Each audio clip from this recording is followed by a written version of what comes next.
अब रुक करते हैं मंडी बहाउद्दीन का। फालिया में मोटरसाइकिल चोर शहरियों के हत्थे चढ़ गया। थाना फालिया के अकब से शहरियों ने मोटरसाइकिल चोर को रंगे हाथों पकड़कर पुलिस के हवाले कर दिया। चोर पकड़ने की फुटेज सिटी 5 न्यूज़ ने हासिल कर ली। मज़ीद इस पर रिपोर्ट कर रहे हैं हमारे नुमाइंदा मोहम्मद शहबाज मुगल। मुबैना मोटरसाइकिल चोर शहरियों के हत्थे चढ़ गया। फालिया के शहरी मोटरसाइकिल चोरी की लगातार वारदातों से सख्त परेशान हैं। रोजाना की बुनियाद पर मोटरसाइकिल चोरी की वारदातें मामूल बन चुकी हैं, जबकि पुलिस वारदातों को रोकने में यकसर नाकाम नजर आती है।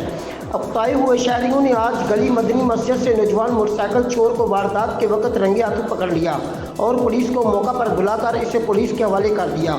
चोर को पुलिस के हवाले करने के फोटोज सिटी 5 न्यूज़ की स्क्रीन पर देखे जा सकते हैं। कैमरा टीम के साथ शहबाज मुगल, सिटी 5 न्यूज़, मंडी बहाउद्दीन।